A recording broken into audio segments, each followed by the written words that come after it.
I sat cross-legged on the floor of my cramped rental apartment in Westlake, Los Angeles, surrounded by crumpled lighting diagrams and a half-eaten stale sandwich. Outside, the echo of car horns on Wilshire mixed with the hazy glow of neon lights seeping through my window. I was 29. My name's Jack Warren, a lighting technician and indie musician. Ever since I was a kid, I'd been obsessed with the stage. Not the polished mainstream stages for pop stars, but the raw spaces where dreamers could stand and be truly heard. I grew up in Sacramento, spending endless nights drifting through dingy bars, watching artists perform with a hungry spark in my eyes. I used to dream of a massive stage, a dome so high it felt like it hugged the sky, LED strips stretching like rivers of light. I wanted it to be a place where artists could scream their dreams without being trapped in tiny recording booths or suffocated by sales charts. But Ashley never saw that stage the way I did. She used to be everything, my lover, my friend, my ally. We spent 6 years together. She would lean on my shoulder, giggling as I clumsily strummed half-finished chords. There were nights we painted the walls of our apartment, dreaming up our first live show, talking about the day we'd make it. I believed that with Ashley beside me, I could endure anything. But then came Victor. He was a rich entrepreneur, a director of some investment fund, with his face splashed all over business magazines. Victor wasn't just wealthy, he knew how to take up space, to make everyone believe he held the keys to the universe. One time backstage, Victor glanced at me and smirked. "You're just the guy who flips the lights on. Leave the big stuff to us." That look, that sentence cut deep. But the deepest wound came from Ashley. One night she said, "We need to talk." I looked into those eyes that once overflowed with dreams.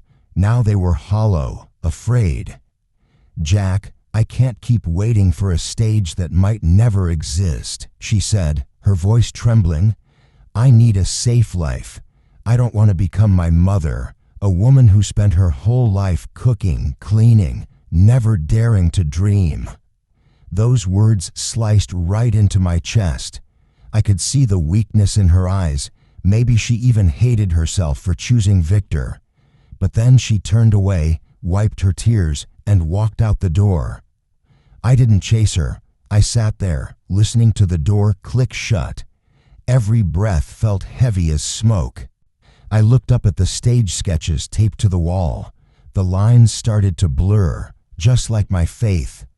I started questioning myself. Am I insane? Is this dream only for those with money and power? I looked in the mirror and saw a guy with messy hair, bloodshot eyes, hunched shoulders. I remembered all those nights Ashley watched me sing, her eyes lighting up when I finished a chorus for the first time. And then I remembered her cold smile when she left, her hand gripping a brand new leather bag, probably a gift from Victor. I downed a cheap whiskey, my throat burning like fire. That big dream had become nothing but wrinkled papers. I thought I had given up. But in that darkest hour, I heard my mom's words from when I was a scared kid, standing backstage at my elementary school talent show. "Jack, you have to stand up, not to prove you're better than anyone else, but so you can see who you really are." That night, I grabbed my gear bag and snuck into an empty theater.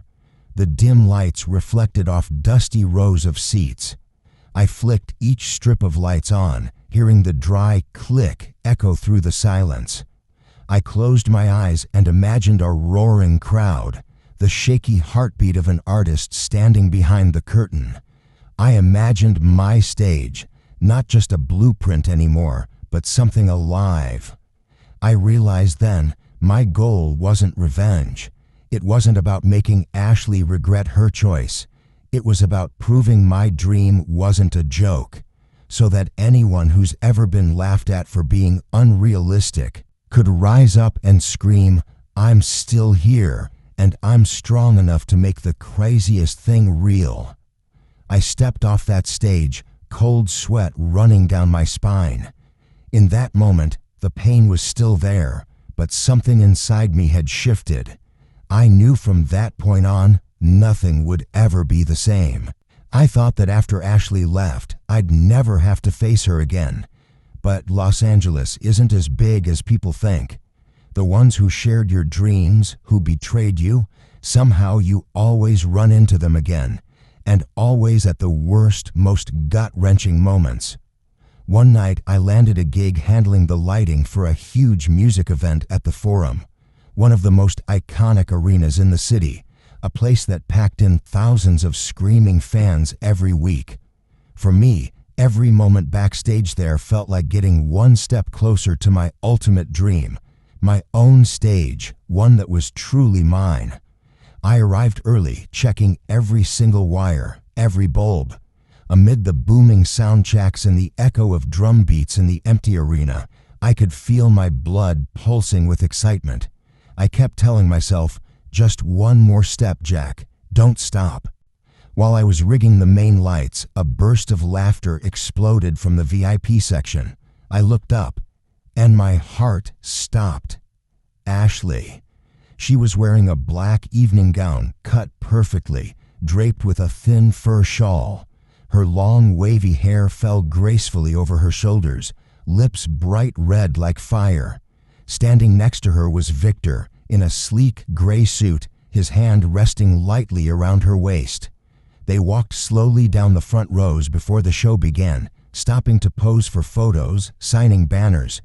Every camera turned to them, fans screaming as flashbulbs fired off in rapid bursts. I stood hidden behind the metal framework of the lighting rig, sweat soaking my shirt, my palms numb. I heard Ashley laugh. It wasn't that innocent giggle from back when she used to lean against me on our cheap couch. This was the laugh of someone who'd chosen to stand on the pedestal built from someone else's dreams. When she glanced toward the stage, our eyes met. That look, cold and sharp as a knife. In that split second, I saw pure contempt. Ashley turned to Victor, said something, and they both burst into laughter. I couldn't hear the words, but when I saw Victor lean down to kiss her forehead, I knew exactly what they meant. To them, I was nothing but an invisible tech guy, a foolish dreamer left in the dust. I gripped the steel bar so hard it felt like I might snap it in half. Memories flooded in like a hurricane. Late nights sharing cold pizza, sketching stage designs on our walls. The way her eyes used to glow when I strummed a new chorus for the first time. I stepped back, leaning against the cold metal, my head spinning. I shouldn't be here, I thought. But then another voice rose inside me. You need to be here. You need to see exactly where you stand. And you need to prove you're not stopping just because they mock you. The stage lights came up. I stepped forward to fine-tune the final settings, my heart pounding like it might shatter my ribs. When the main lights blazed on, the crowd erupted, a thunderous wave of cheers and applause. I scanned the arena and caught Ashley and Victor raising their champagne glasses, sharing a kiss under the warm golden glow. Right then, shame flooded every inch of me.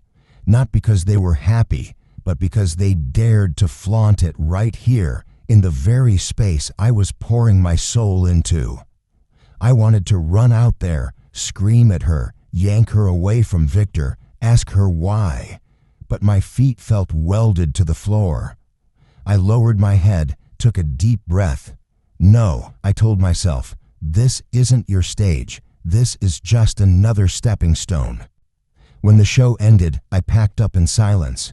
As I was about to head out the back gate, I saw Ashley chatting with a circle of wealthy friends. Her eyes landed on me again. This time, there wasn't even contempt, just complete indifference, like I had never existed. As she walked by, she muttered just loud enough for me to hear. Don't forget to turn off the lights before you leave. You're still just the guy who flips the switch. I froze, my hand tightening around my gear bag, my heart hammering out of control. That line felt like the final knife plunged deep into old wounds. But instead of collapsing, I felt fire spread through my entire body. Stepping out into the parking lot, the Los Angeles night was so cold it numbed my fingers, but I didn't shiver.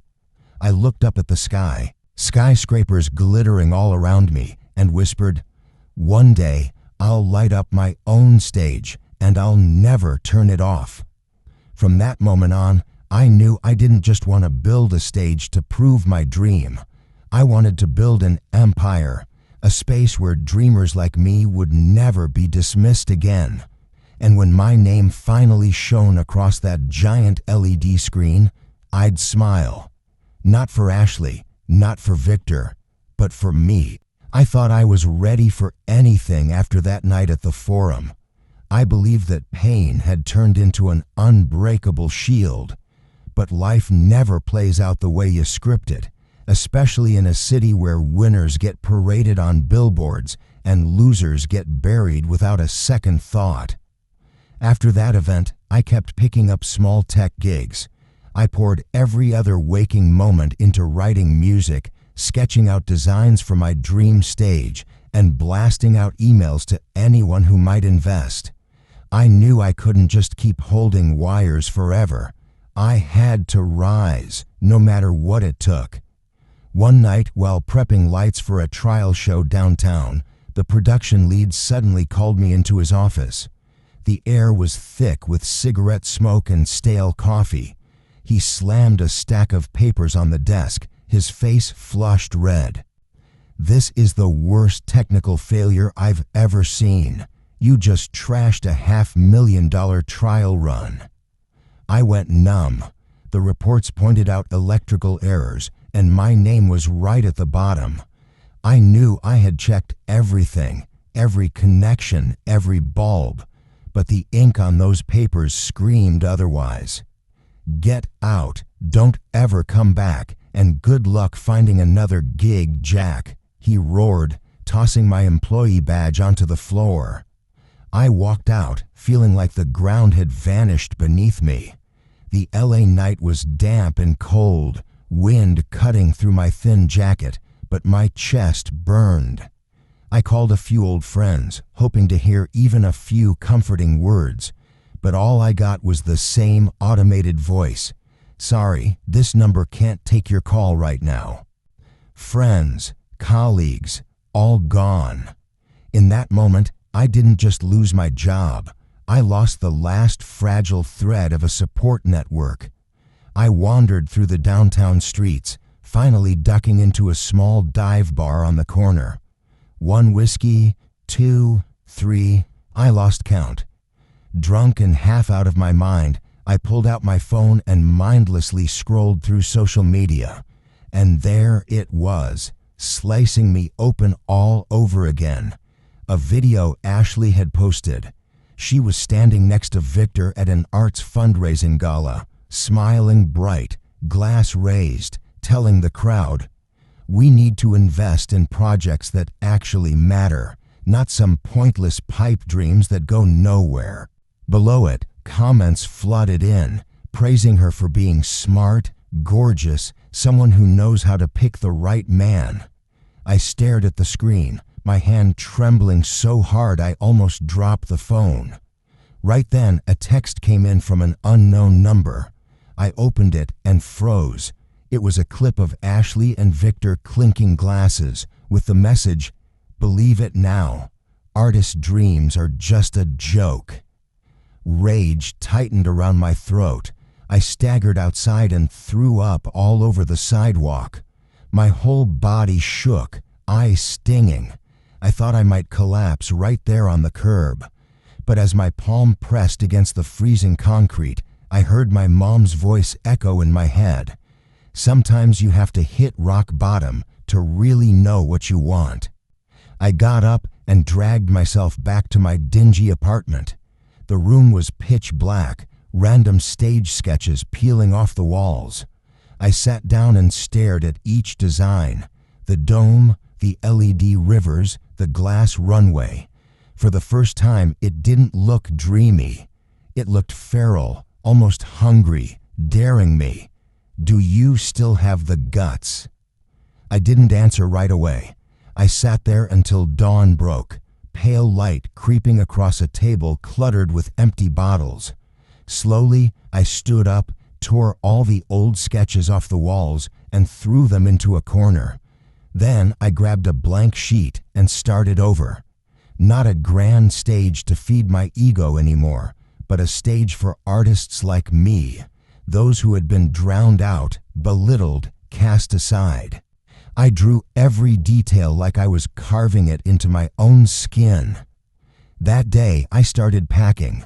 I sold my old guitar, the one that had been my heart and soul, to cover my last month's rent. I stuffed my clothes into a torn duffel bag, pawned off whatever was left. I knew that if I stayed, this city would kill me. I called up an old friend named Liam, an indie musician I used to gig with at some hole-in-the-wall bar. Liam was working at a new music startup. He picked me up on Alvarado Street in a beat-up car covered in band stickers. He looked at me, eyes wide with worry. "Jesus, Jack, you look like a ghost." I let out a hoarse laugh. "As long as I'm breathing, I'm still fighting." We drove through the night, silent streets slipping past us. While the city slept, I felt every street lamp staring down at me, asking where I was headed. I didn't know, but for the first time in months, I knew one thing for sure: I couldn't die here. I wouldn't let people like Ashley and Victor write my story. I had to go. I had to start over, and this time, there was no room for self-pity. I moved into a tiny room near Echo Park, a place Liam let me crash while I figured out how to start over. The room was so cramped that every time I stood up, I almost hit my head on the slanted ceiling. But at least it was the only place that still felt warm in any way. In those first days, I helped Liam haul sound gear, carry speakers, run cables for small bar gigs around town. I still remember the feel of those heavy coils in my hands, the smell of hot plastic, the bass thumping through the wooden floor.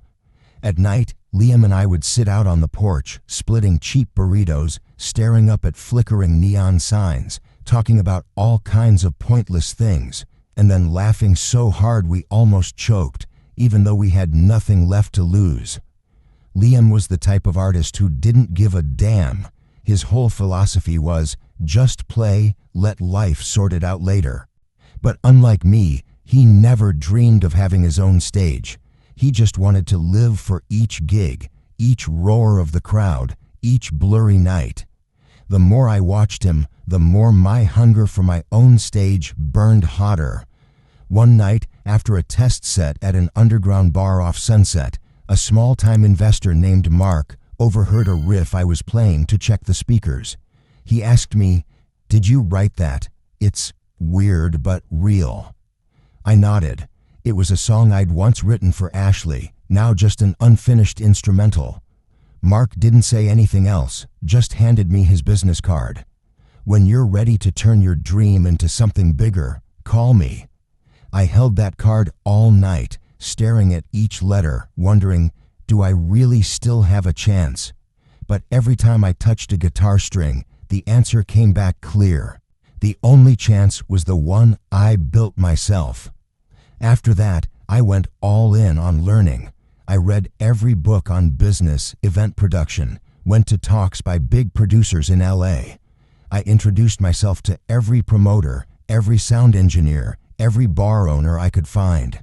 At first, they all laughed when I talked about my dream stage. They'd say, "You're insane. Even Coachella isn't owned by just one guy." But I didn't care. I took notes on everything, resketched every detail, the dome of lights, the glass walkways reflecting the beams, a space where artists felt like they were floating through the universe.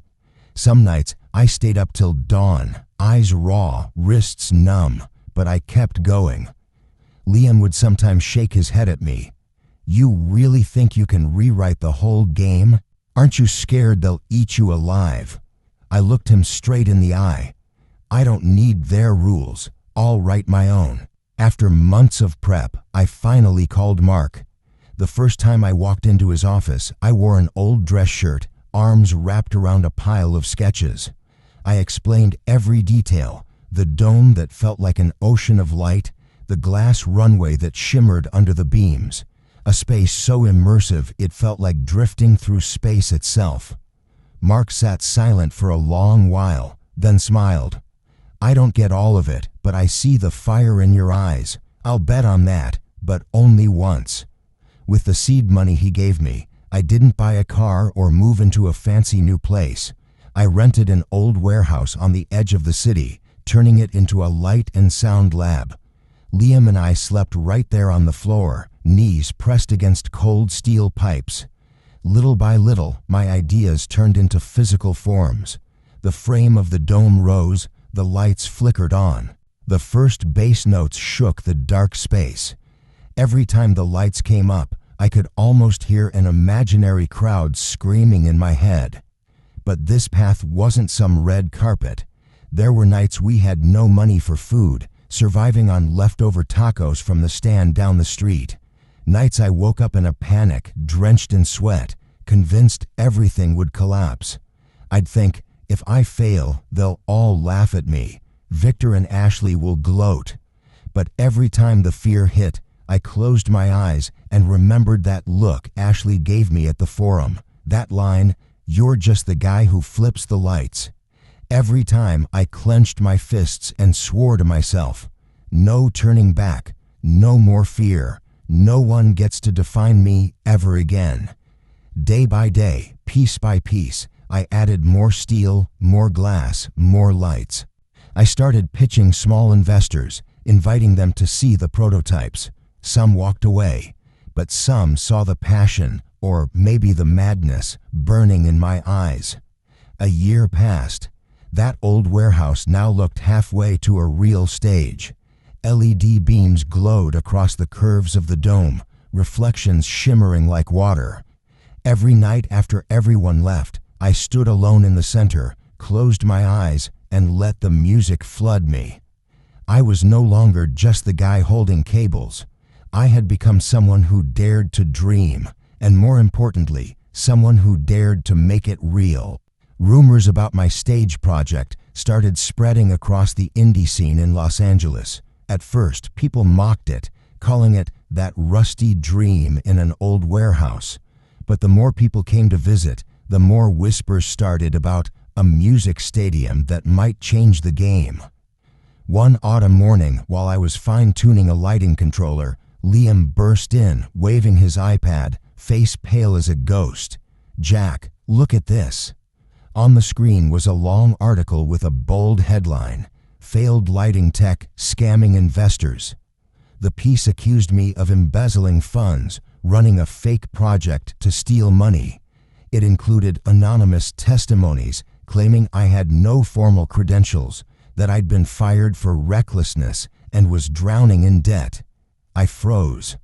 Ashley's face flashed through my mind instantly. I didn't even have to ask who was behind it. Victor, the business shark who knew how to strangle threats before they could breathe. And Ashley, the person who once knew me better than anyone, now wielding that knowledge like a blade straight to the heart. Liam punched the wall so hard the whole room shook. "Are we screwed? Investors are gonna bolt." I took a deep breath, scrolling slowly through each lie. My hands trembled, but not from fear, from fury. For years, they thought I was just the guy hiding behind stage lights. Now that I dared to step into the spotlight, they wanted to shove me right back into the shadows.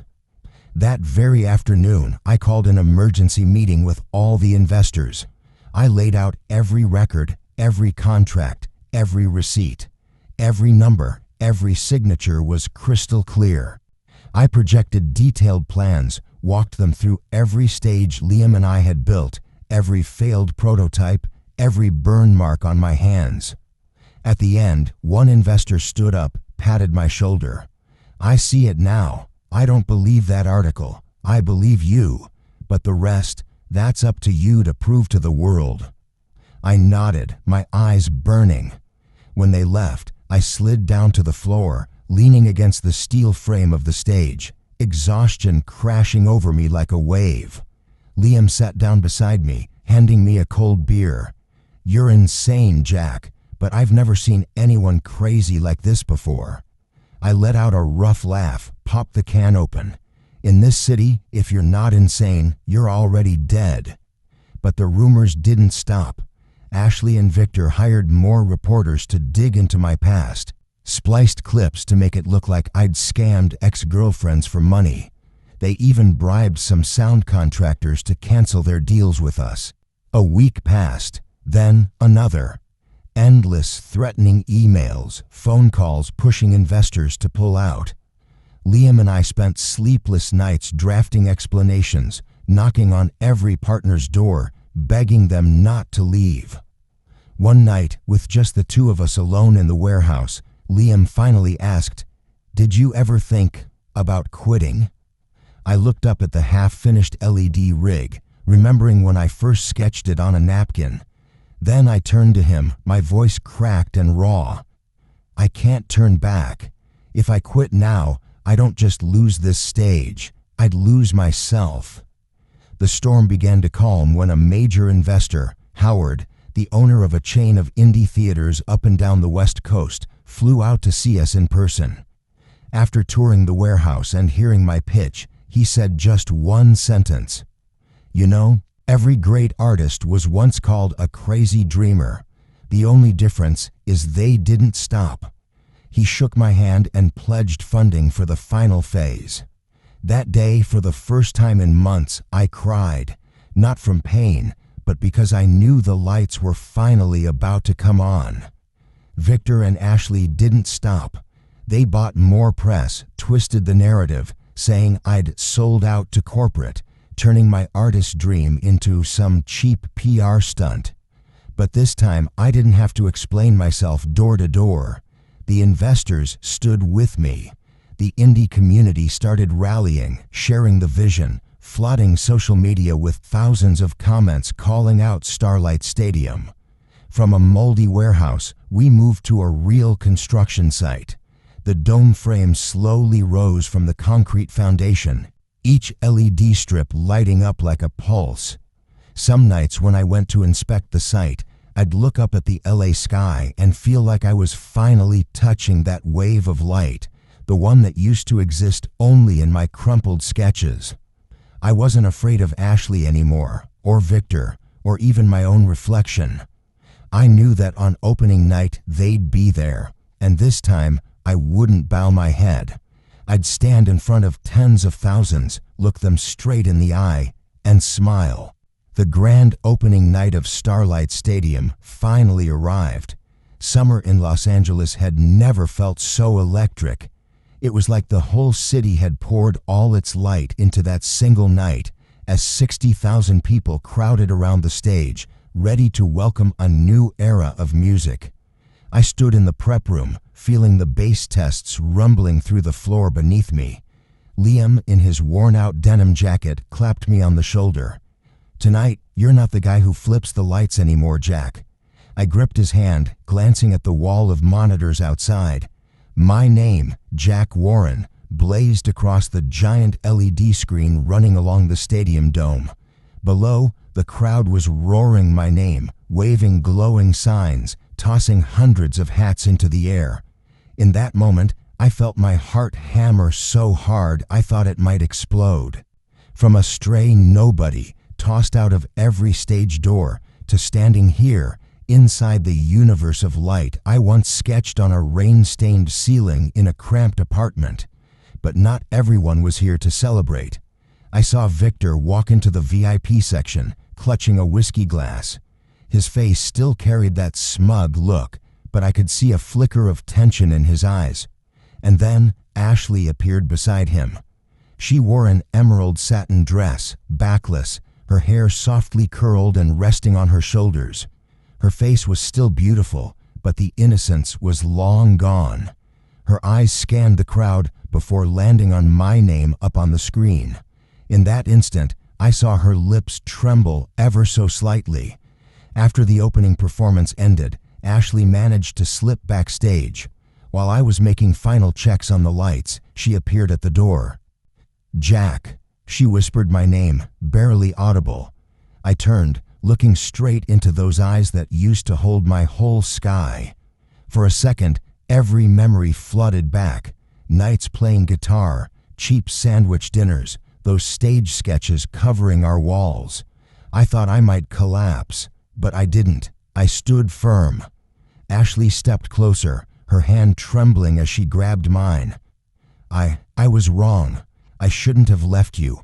All I ever wanted was safety, but now I realize you were the future I was always searching for." Her voice cracked, her eyes glossy. The old me would have pulled her in, forgiven everything, but I wasn't that naive dreamer anymore. I slowly pulled my hand away. "You weren't wrong for choosing safety. You were wrong for spitting on someone else's dream," I said, locking eyes with her. Ashley froze. I saw panic start to bloom in her gaze. She grabbed at my sleeve, her voice breaking. "Jack, please don't leave me. We can start over. I can help grow Starlight Stadium. I have PR experience." I gently peeled her hand off, shaking my head. Starlight doesn't need people who only chase the lights to shine on themselves. She crumpled to the floor, covering her face and sobbing uncontrollably. Her wailing mixed with the bass echoing from the stage, twisting into something warped and jagged. I turned away, stepping outside, taking a deep breath of the night air thick with smoke, fireworks, and the sweat of the crowd.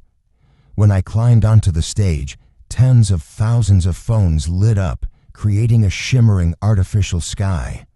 I stood in the middle of that light, staring out into an endless sea of faces.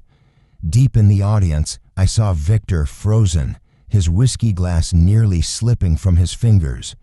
Ashley was being helped out by security, mascara smeared across her face. I took the mic, my voice cutting through the noise. Tonight isn't about me. Tonight is about everyone who's ever been called crazy, belittled, crushed for daring to dream beyond the walls others built for them. This is our stage, where no one gets to shut off anyone's dream. The crowd erupted. I heard screams, laughter, sobs. And in that chaotic swell, I felt one thing above all: freedom. I didn't need Ashley to look back. I didn't need Victor to bow. I had already won, not because they had fallen, but because I had broken free from the cage they built for me. My dream had finally become real. The opening drum roll faded out, and the stage lights slowly dimmed, leaving just one stark white beam shining straight down on me. I stood in the middle of that massive arena, my breath ragged, my heart pounding like a sub-bass shaking the floor. This moment, I had dreamed of it thousands of times. In all those nights sketching on mildewed walls, when my hands trembled from hunger, when Ashley's eyes slid past me with pure disdain. Now, I wasn't the fired tech guy, the invisible light switch flipper. I was Jack Warren, the man who turned a crazy dream into the brightest reality Los Angeles had ever seen. The crowd erupted as the LED screens started showing behind-the-scenes clips. That rusted old warehouse, the dome rising piece by piece each night, the flickering prototypes. Each shot felt like stitching up old wounds into a single defiant story. Then the final clip appeared, an email leak, a voice reading aloud over the speakers. "Don't worry, just spread the word that Jack's a fraud. The investors will pull out on their own. He won't last. Victor." Next came screenshots of shady bank transfers, fake accounting records, proof that Victor and Ashley had embezzled funds and forced sound partners to break contracts. The entire stadium fell dead silent. I could hear my own ragged breathing, see jaws hanging open in shock. I looked down at the VIP section. Victor stood frozen, eyes bulging. Ashley was on her knees by the seat, mascara streaking her face, hands clawing the chair like she was begging the screen to go black. But it didn't. It kept rolling, each cold word slicing through whatever pride they had left. Security moved in, escorting them out to a chorus of boos and furious whistles. I didn't say a word. I just stood there, watching them get dragged out, two final ghosts from my past. When the lights came back up, I raised the mic, my voice low but steady. That wasn't the ending I wanted, but I think everyone here deserved to know the truth. The entire stadium exploded with applause, a deafening roar like waves crashing into cliffs. I took a deep breath, smiling, not a smile for revenge, but for me, for the kid who once trembled backstage in Sacramento, for the man who had lost everything and rebuilt himself from ashes. Liam sprinted onto the stage and threw his arms around me, his voice choked. "You did it, Jack. You really fucking did it." I gripped his shoulders, unable to speak. A flood of emotions surged through me, anger, loneliness, humiliation, and then a pride so pure it almost knocked me over. I saw people in the crowd holding each other and sobbing, indie musicians clutching their guitars, shaking with emotion. That night, Starlight Stadium wasn't just an opening. It became a symbol, a map for every crazy, useless, impossible dreamer trying to keep breathing in this city. Before the show closed, I said one last thing. Dreams don't have an expiration date, as long as you have the guts to stand up and keep that fire alive. This stage isn't mine, it's all of ours. A storm of shimmering confetti rained down, LED lights blasting at full power, waves of light spilling into the Los Angeles sky. I looked up, chest swelling. I heard tens of thousands chanting my name, but deep inside, I knew. This wasn't about proving anything to Victor or Ashley anymore. It was the voice of every person trying to survive with a fragile dream tucked inside their chest. In that moment, I felt completely, utterly free. No more half-finished sketches, no more lines crossed out, no more, "You're just the guy who flips the lights." I was Jack Warren, the man who lit his own damn stage.